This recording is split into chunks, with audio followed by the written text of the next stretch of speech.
அனைவருக்கும் வணக்கம். அன்று எனது திருமண நாள். என் 16 வயது மைத்துனர் மிகவும் மகிழ்ச்சியாக இருந்தான். நான் எப்போதுமே அவனை என் தம்பியாகவே கருதினேன். அவனும் என்னை அண்ணி என்றுதான் அழைப்பான். என் மாமியார், மாமனார் மற்றும் நாத்தனார் யாருமே என் வீட்டில் இல்லை. என் கணவருக்கு இந்த உலகில் அவருடைய தம்பியை தவிர வேறு யாரும் இல்லை. அவருடைய தம்பியின் பெயர் வருண். வருணுக்கு அப்போது 16 வயது. அவன் என்னை விட இளையவன். நான் எப்போதும் அவனை ஒரு குழந்தை போலவே நடத்தினேன். அவனும் எனக்கு ஒரு புதிய தாய் கிடைத்துவிட்டதாக கூறுவான். ஆனால் என் அம்மா எனக்கு அறிவுரை கூறுவாள். இதை பாருமா, உன் மைத்துனர் உன் மகன் அல்ல, அவனிடமிருந்து சற்று விலகியே இரு என்று. சிறிது காலத்துக்கு பிறகு அவன் வளர்ந்து பெரியவனானதும் உங்கள் இருவருக்கும் இடையில் இடைவெளியை பராமரிக்க வேண்டியது அவசியம். எனவே இப்போதிலிருந்தே அதை கடைபிடிக்க பழக்கப்படுத்திக்கொள். உன் மைத்துனர் எந்த காரணமும் இல்லாமல் உங்கள் அறைக்கு வந்து போவதை நான் பல தடவை பார்த்திருக்கிறேன். நீ இதை செய்யக்கூடாது. நீ ஒரு திருமணமான பெண். நீ உன் கணவரை மட்டும் நன்றாக கவனித்து கொள்ள வேண்டும் என்று கூறுவார். நான் என் அம்மா சொல்வதை கேட்கும்போது என் அம்மா வருணை பற்றி மிகவும் மோசமாக நினைப்பதாகவே நான் உணர்ந்தேன். அதனால்தான் அம்மாவுடைய வார்த்தைகளால் நான் கோபப்பட்டேன். எங்கள் திருமண வாழ்க்கை மிகவும் சிறப்பாக சென்று கொண்டிருந்தது. திடீரென ஒரு நாள் என் கணவர் கார் விபத்தில் ஒன்றில் இறந்து விட்டார். என் வாழ்க்கையே நரகமாகி விட்டதாக நான் உணர்ந்தேன். ஆனால் இன்று நான் உதவியற்றவளாகி விட்டேன். என் கணவர் இந்த உலகத்தை விட்டு சென்றபோது என் கண்களிலிருந்து கண்ணீர் தார தாரையாக வழிந்தது. அவர் என்னை அவருடைய 16 வயது சகோதரனின் கைகளில் விட்டுவிட்டு இந்த உலகத்தை விட்டு போவார் என்று என்னால் நினைத்து கூட பார்க்க முடியவில்லை. என் வாழ்க்கை கடினமாகிவிட்டது. இரவில் நான் நிறைய அழுது கொண்டிருந்தேன். ஒரு நாள் நள்ளிரவு 12 மணி இருக்கும். என் மைத்துனான வருண் இன்னும் வீட்டிற்கு வரவில்லை. அவன் அநேகமாக தனது உறவினர்களுடன் மும்முரமாக பேசிக்கொண்டிருந்திருக்கலாம் என்று நான் நினைத்தேன். அவன் வீட்டுக்கு வராமல் இருந்ததால் நல்லது என்ற எண்ணம் என் இதயத்தில் தென்பட்டது. ஏனென்றால் அவன் வீட்டிற்கு வந்தால் நானும் ஒரு வெளியாள் மாதிரி உணர்வேன். என் அம்மா சொன்ன வார்த்தைகளை நான் மீண்டும் மீண்டும் நினைவு கூர்ந்தேன். ஆனால் இந்த உயரமான வீட்டின் கதவை யாரோ தட்டும் சத்தமும் எனக்கு கேட்டது. என் இதயமும் படபடத்தது. அது யாராக இருக்கும் என்று எனக்கு தெரியாது. ஆனால் வருணின் குரல் வெளியிலிருந்து வந்தது. அண்ணி, கதவை திறங்கள், நாதான் என்றான். நான் பயந்து கதவையும் திறந்தேன். இன்று இந்த வீடு எனக்கு ஒரு காடு போல தோன்றியது. வருண் எனக்கு ஒரு சிறிய ஓநாய் போல தெரிந்தான். நான் ஏன் அவனை பற்றி இவ்வளவு மோசமாக யோசிக்க ஆரம்பித்தேன் என்று எனக்கு தெரியவில்லை. அண்ணி, நீங்கள் சாப்பிட்டீங்களா என்று அவன் என்னை அப்பாவியாக கேட்டான். அவன் கண்கள் கீழே இருந்தன. அவன் கையில் ஒரு பையும் இருந்தது. பையில் ஹோட்டல் சாப்பாடு போல இருந்தது. அவன் ஒரு தட்டில் சாப்பாட்டை வைத்து என் முன் வைத்தான். அண்ணி, எனக்கு சமைக்க தெரியாது. நான் உங்களுக்காக வெளியில் வாங்கி கொண்டு வந்திருக்கிறேன். நீங்கள் அதை சாப்பிடுங்கள். இல்லாவிட்டால் நீங்கள் பசியாக இறந்தே விடுவீர்கள். என் அண்ணனுக்கு பிறகு என் அம்மாவை இழக்க நான் விரும்பவில்லை என்று வருண் கண்களிலும் கண்ணீர் வந்தது. அவன் என்னை அம்மா என்று கூப்பிட்டான். ஆனாலும் என் அம்மா சொன்ன வார்த்தைகள் என் மனதிலிருந்து நீங்கவில்லை. அண்ணி, நீங்கள் கவலைப்படாதீர்கள். நான் உங்களுக்கு ஆதரவாக இருப்பேன். நீங்கள் இந்த வீட்டை விட்டு வெளியே போகக்கூடாது என அவன் மிகவும் உணர்ச்சி வசப்பட்டு பேசிக்கொண்டிருந்தான். ஆனால் என் மனதில் பல சந்தேகங்கள் ஓடிக்கொண்டிருந்தன. பின்னர் அவன் விசித்திரமான ஒன்றை சொன்னான். அண்ணி, நீங்கள் இந்த அறையில் தூங்க வேண்டாம். இந்த அறை மாடிப்படிக்கு அருகில் உள்ளது. மாடிப்படி உள்ள அறைக்கு அருகில் நீங்கள் இருக்கக்கூடாது என்று நான் நினைக்கிறேன். இப்போது என் அண்ணன் இறந்துவிட்டான் என்பது அனைவருக்குமே தெரியும். அதனால் யார் வேண்டுமானாலும் கெட்ட எண்ணத்துடன் நம் வீட்டிற்கு வரலாம். வருண் ஏன் இவ்வளவு சின்ன வயசில் இப்படி பேசுனான்னு எனக்கு ஆச்சரியமாக இருந்தது. யாராவது அவனுக்கு ஏதாவது சொன்னாங்களா? ஆனால் அவன் சொன்னது எனக்கு சரியாக தான் தோன்றியது. நான் அவனுடைய அறைக்கும் சென்றேன். வருணுடைய அறை மறுபக்கத்தில் இருந்தது. நானும் என் கணவரும் மாடிப்படிக்கு அருகில் இருந்த அறையில்தான் வசித்து வந்தோம். எனக்கு மிகவும் விசித்திரமாக இருந்தது. இன்றுதான் நான் என் அறையை தவிர வேறு ஒருவரின் அறைக்கு முதல் முறையாக வந்தேன். ஆனால் என் மைத்துனரின் அறையில் நான் எதை பார்த்தாலும் என் கண்கள் அகல திறந்திருந்தன. நான் அறையின் கதவை மூடிக்கொண்டிருந்தேன். என் மனதை உலுக்கிய ஏதோ ஒன்றின் மீது என் கண்கள் விழுந்தது. அவன் 16 வயது குழந்தை மாதிரி இருந்தாலும் என்னை அம்மா என்று சொன்னது சரிதான். வருணின் அறையில் என்னுடைய நகையை நான் பார்த்ததும் என் இதயம் அதிர்ந்தது. நான் அதை சில இடங்களில் பத்திரமாக மறைத்து வைத்திருந்தேன். ஆனால் வருண் இதையெல்லாம் எப்படி எடுத்தான்? காலையில் இதை பற்றி அவரிடம் கேட்பேன் என்று என் மனதிற்குள் யோசிக்க ஆரம்பித்தேன். ஆனால் அந்த நேரத்தில் எனக்கு மிகவும் தூக்கம் வந்தது. நான் கதவை உள்ளே இருந்து சரியாக பூட்டிவிட்டு பின்னர் தூங்கத் தொடங்கினேன். எனக்கு ஏன் ரொம்ப தூக்கம் வருதுன்னு தெரியல. 2 நாட்களாக எனக்கு சரியாக தூக்கமே வரவில்லை என்றாலும் இன்று வருண் கொண்டு வந்த சாப்பாட்டை சாப்பிட்ட பிறகு என் கண்கள் தூங்குவது போல நான் உணர்ந்தேன். நான் என் மனதில் நினைத்தேன், சோறு சாப்பிட்டதால் எனக்கு தூக்கம் வருகிறதா என்று. நான் கண்களை திறந்தபோது காலை 10 மணி. இன்றைக்கு எப்படி இவ்வளவு நேரம் தூங்க முடிந்ததுன்னு என யோசித்து கொண்டே இருந்தேன். 2 நாட்களாக என்னால் தூங்கவே முடியவில்லை. எனக்கு தூக்கமும் வரவில்லை. ஆனால் இன்று சோறு சாப்பிட்ட பிறகு என் கண்கள் மது அருந்தியதைப் போல மூடியது. இது எப்படி நடந்திருக்கக்கூடும் என்று எனக்கு ஆச்சரியமாக இருந்தது. வருண் கொண்டு வந்த சோற்றை சாப்பிட்ட பிறகு மயக்கம் வந்ததற்கு ஒரே ஒரு எண்ணம் மட்டுமே என் மனதில் மீண்டும் மீண்டும் வந்து கொண்டே இருந்தது. ஆனால் வருண் ஏன் இதை செய்ய வேண்டும்? நான் என் மனதிற்குள் நினைத்து கொண்டு கண்களை தேய்த்து கொண்டு வெளியே வந்தேன். வருண் சமையலறையில் குடிக்க டீ தயாரித்து கொண்டிருந்தான். அவனை பார்த்ததும் எனக்கு மிகவும் கோபமாக இருந்தது. அண்ணி, நீங்கள் நல்ல தூங்குனீங்களா என்றும் கேட்டான். நான் அவனிடம், ஆமாம், இன்று எனக்கு மிகவும் தூக்கம் வந்தது. வேற எப்படி தூங்காமல் இருப்பீங்க அண்ணி? நான் தான் நேற்று இரவு சோற்றில் தூக்க மாத்திரையை கலந்து உங்களுக்கு கொடுத்தேனே என என்று கூறினான். என் அண்ணி தூங்க முடியாமல் அவதைப்படுகிறாள் என்று என் தோழியிடம் நான் சொன்னேன். அவள்தான் உணவில் தூக்க மாத்திரைகளை கலந்து கொடு, அவர்கள் நன்றாக தூங்குவார்கள் என்றும் கூறினாள். வருண் எப்படி இவ்வளவு கேவலமான காரியத்தை செய்ய முடிகிறது என்று எனக்கு ஆச்சரியமாக இருந்தது. வருண், உன்னால் எப்படி இப்படி யோசிக்க முடியும்? நீ உன் அண்ணியை மயக்கமடைய செய்ய விரும்பினாயா? இல்லை இல்லை அண்ணி, நான் உங்களுக்கு நல்ல தூக்கம் கொடுக்க விரும்பினேன். இப்போது நீங்கள் மிகவும் புத்துணர்ச்சியுடன் இருக்கிறீர்கள். இந்த டீயை எடுத்துக்கோங்க என்றான். அவன் என் முன் டீயை வைத்தது எனக்கு சந்தேகம் வந்தது. இதில் ஏதாவது கலந்திருக்கிறாயா என நான் கேட்க, ஐயோ அண்ணி, கடவுள் மீது சத்தியமாக உங்கள் தூக்கத்துக்கும் நிம்மதிக்கும் தான் நேற்று இரவு சில மாத்திரைகளை கலந்து கொடுத்திருந்தேன். ஆனால் இப்போது இதில் எதுவுமே கலக்கலை. நீங்கள் சொன்னால் இந்த டீயை நானே உங்கள் முன்னாடி குடிப்பேன், அல்லது அதில் பாதியை நாம் ஒருவர் குடிப்போம் என்றும் கூறினான். நான் இந்த கோப்பையை ஒரு சிப் குடித்து கொண்டே அவனுக்கு காட்டினேன். நான் அவனை நம்பினேன். சரி, என்ன மன்னிச்சிடுங்கன்னு சொன்னான். எனக்கு அவன் மேலே சந்தேகம் இருந்தது.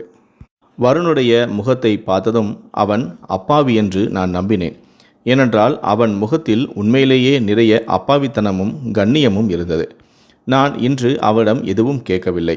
அவன் அடுத்து என்ன செய்வான் என்று தெரிந்து கொள்ள விரும்பினேன்.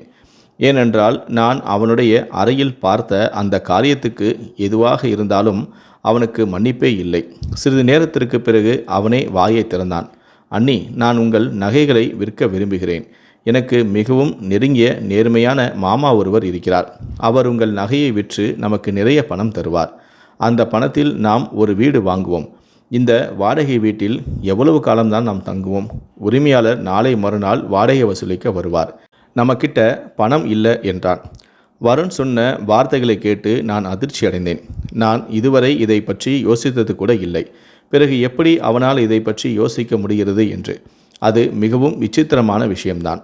நான் அவனிடம், வருண், நீ எப்படி புது வீடு கட்டணும்னு நினைத்தாய் என்றேன். அண்ணி, நான் எதிர்காலத்தில் திருமணம் செய்து கொள்ள வேண்டும். நாம் வாழ்நாள் முழுவதும் ஒன்றாக வாழ வேண்டும். நமக்கு ஒரு புதிய வீடும் வேண்டும். மேலும் வாடகை வீடுகளில் மக்கள் அவமானப்படுத்தப்படுவார்கள் என்றான். வருண் சொன்னது சரிதான். அதனால் நான் அவனிடம் நகைகளை பற்றி எதுவும் சொல்லவும் இல்லை. ஆனால் நகைகளை விற்று பணம் கிடைக்காவிட்டால் என்ன நடக்கும் என்று நான் பயந்தேன். நானோ ஒரு விதவை. என் மைத்துனருக்கோ 16 வயது தான் ஆகிறது. எனவே அத்தகைய சூழ்நிலையில் யார் வேண்டுமானாலும் எங்களை எளிதாக ஏமாற்றலாம். இதை பற்றி யாரிடமாவது ஆலோசிக்க வேண்டும் என்று நான் நினைத்தேன்.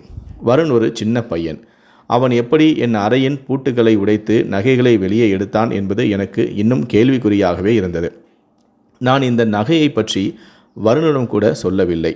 இப்போது எனக்கு வருண் மீது கோபம் வந்தது. இப்போ அவன் என்னதான் யோசனை சொன்னாலும் அப்படி செய்தது அவனுடைய தவறுதான். இந்த நகைகளை விற்று ஒரு வீடு வாங்க விரும்புகிறேன் என்று என் பெற்றோரிடமும் என் அண்ணன்களிடமும் நான் சொன்னேன். அவர்கள் நிச்சயமாக எனக்கு உதவுவார்கள் என்று நான் நினைத்தேன். ஆனால் அவர்களோ வீடு வாங்க வேண்டிய அவசியமில்லை என்றும் சொன்னார்கள். நீ இப்போது ஒரு விதவை, நீ எங்கள் வீட்டிலேயே வந்து தங்கியிரு என்றும் கூறினார்கள். ஆனால் நான் அவர்கள் வீட்டிற்கு போக விரும்பவில்லை. என் அண்ணன்கள் தங்கள் மனைவிகளுக்கு அடிமைகள் என்பது எனக்கே தெரியும். அவர்கள் தங்களுடைய விதவை சகோதரியை ஒருபோதும் ஆதரிக்க மாட்டார்கள். ஒரு நபர் வாழ்நாள் முழுவதும் அடுத்தவரை நம்பி வாழவும் முடியாது. இது ஒரு நல்ல வாய்ப்பாக இருந்தது. என் நகைகளை விற்று ஒரு வீடு வாங்க முடியும். என் கணவர் தனது வாழ்க்கையில் எனக்காக நிறைய நகைகளை செய்து கொடுத்திருந்தார். என்னுடைய குடும்ப ஆட்களாலும் அவளுடைய மனப்பான்மையாலும் நான் ஏமாற்றம் அடைந்தேன். நான் வருணிடம் நீ விரும்பினால் அந்த நகையை விற்கலாம் என்றும் கூறினேன். வருண் சென்று அந்த நகையை தனது மாமாவிடம் கொடுத்தான். 2 நாட்களுக்கு பிறகு அவர் எங்களுக்கு மிகவும் பொருத்தமான இடத்தில் ஒரு வீட்டையும் கண்டுபிடித்து வீட்டின் சாவியையும் வீட்டு ஆவணங்களையும் வருணிடம் கொடுத்தார். இதையெல்லாம் பார்த்து எனக்கு ஆச்சரியமாக இருந்தது. 2 நாட்களில் இந்த வீட்டை இவ்வளவு சீக்கிரமாக எப்படி பெற முடிந்தது என்று. வீடு வாங்குவது எவ்வளவு கஷ்டம், அங்கு இங்கு அலைவது, ஆவணங்கள் தயார் செய்வது என்று பல விஷயங்கள் உள்ளன. வருண் ஆவணங்களை கொண்டு வந்து என் கையில் கொடுத்தபோது நான் ஆச்சரியப்பட்டேன். அவனுக்கு 16 வயதுதான். ஆனாலும் அவன் சிந்தனை ஒரு பெரியவரின் சிந்தனையைப் போலவே இருந்தது. பின்னர் அவன் ஒரு விசித்திரமான விஷயத்தையும் சொன்னான். அண்ணி, நாம் முழு வீட்டையும் சுத்தம் செய்த பிறகு நான் உங்களிடம் ஒரு முக்கியமான விஷயம் பேச வேண்டும். இன்று வருணின் கண்கள் விசித்திரமாக தெரிந்தன. அவன் கண்களில் ஒரு விசித்திரமான அமைதியின்மையும் இருந்தது. அதை பார்த்ததும் அவன் எனக்கு என்ன சொல்ல விரும்புகிறான் என்பது எனக்கு புரியவும் இல்லை. அந்த நேரத்தில் நான் அவசரத்தில் இருந்தேன். இப்போது நாங்கள் வீட்டை எல்லா பொருட்களும் நிரப்பியிருந்தோம். பின்பு நாங்கள் எதிர்காலத்தை பற்றி கவலைப்பட்டோம். எங்கிருந்து எங்களுக்கு உணவு, ரேஷன் பொருட்கள் கிடைக்கும் என்று. அதே சமயம் நான் என் வாழ்நாளில் வெளியே சென்று எந்த வேலையும் செய்ததும் இல்லை. அப்புறம் ஏன் வருண் என்னுடன் முக்கியமான விஷயத்தை பற்றி பேச வேண்டும் என்று சொன்னான்? அவன் என்னிடம் என்ன பேச நினைக்கிறான் என்று எனக்கு தெரியவில்லை. என் மனதில் பல கேள்விகளும் இருந்தன.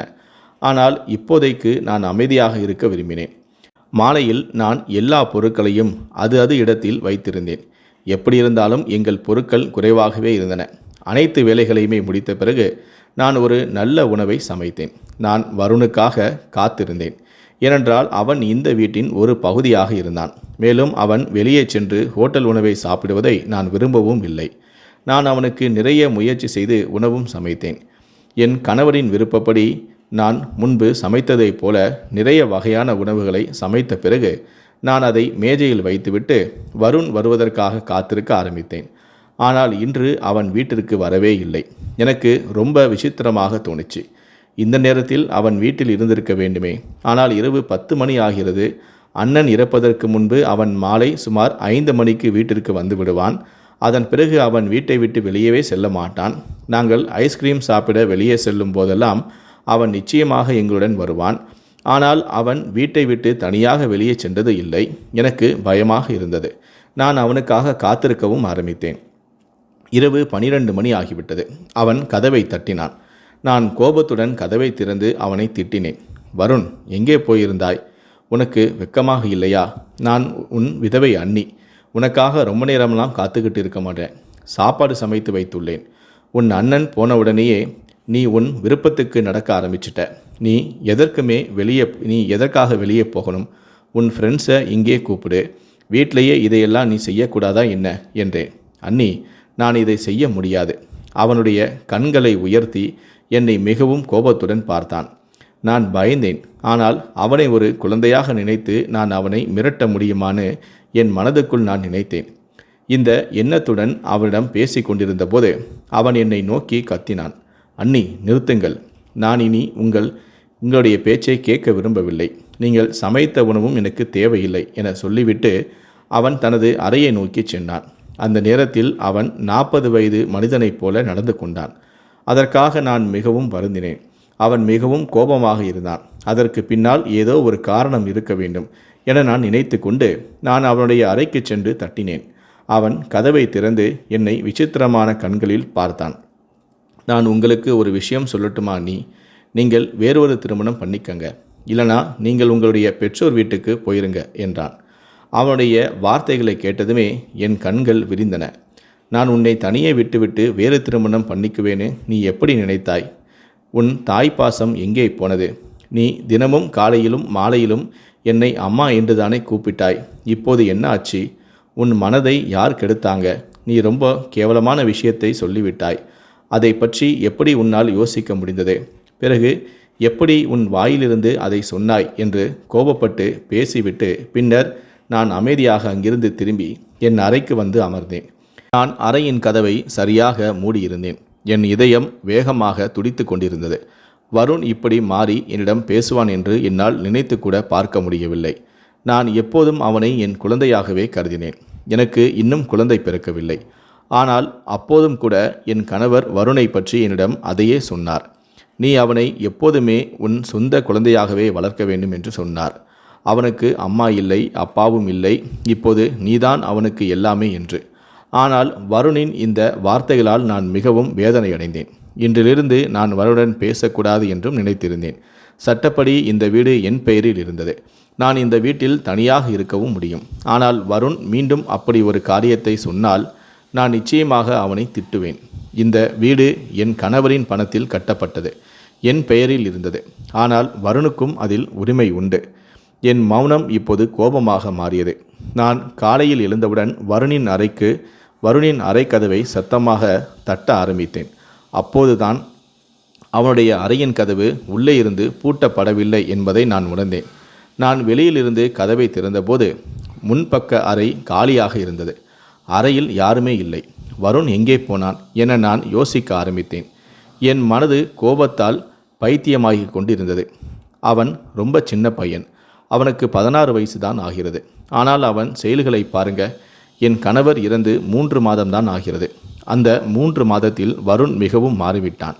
நான் என் மனதிற்குள் யோசிக்க ஆரம்பித்தேன். ஆனால் இப்போது நான் அவனிடம் என்ன சொல்ல முடியும்? எனக்கு உறவன்று இருந்த நபர் இந்த உலகத்தை விட்டு வெளியேறிவிட்டார். இப்பொழுது வருண் மட்டுமே எனக்கு ஒரு உறவாக இருந்தான். இன்று வருண் வந்ததுமே வேறு திருமணம் செய்ய விரும்பவில்லை என தெளிவாக சொல்லிவிட வேண்டும் என்று முடிவு செய்திருந்தேன். இரவு 6 மணி கூட ஆகவில்லை. அதாவது இரவு இன்னும் தொடங்கவே இல்லை. என் வீட்டின் கதவை யாரோ பலமாக தட்டும் சத்தம் கேட்டபோது வெளியே வருண்தான் இருப்பான் என்று நான் நினைத்தேன். ஆனால் கதவை நான் திறந்தபோது முன்னால் 3-4 ஆண்கள் நின்று கொண்டிருந்தார்கள். அவர்கள் அனைவருமே மிகவும் கோபமாக தெரிந்தார்கள். அவர்கள் என்னிடம் சொன்னது அதிர்ச்சி அளிப்பதாக மட்டுமல்லாமல் என்னை வருத்தப்படுத்தியது. அவர்கள், அக்கா, நீங்கள் இங்கே தனியாக வசிக்கிறீர்கள் என்று கேட்டார்கள். நானோ ஆம், நான் தனியாக தான் வசிக்கிறேன் என்று சொன்னேன். உடனே அவர்கள், இந்த பெண் பொய் சொல்கிறாள். அவளுடைய மைத்துனரும் அவளுடன் தான் வசிக்கிறான். அவனும் இந்த வீட்டிலேயே தங்கி இருக்கிறான். இது போன்ற மக்கள் இந்த சுற்றுப்புறத்தை பற்றி என்ன நினைக்கிறார்கள் என்று தெரியவில்லை. அவர்கள் சுற்றுப்புறத்தை அசுத்தமாக்குகிறார்கள். இங்கிருந்து இவர்கள் வீட்டை காலி செய்ய வேண்டும். இந்த மக்கள் இந்த பகுதியில் வாழ்வது சரியல்ல என்றனர். நான், ஏன் அண்ணா, நாங்கள் என்ன பண்ணினோம்? ஏ பெண்ணே, என்ன பண்ணினோம் என்றா கேட்கிறாய்?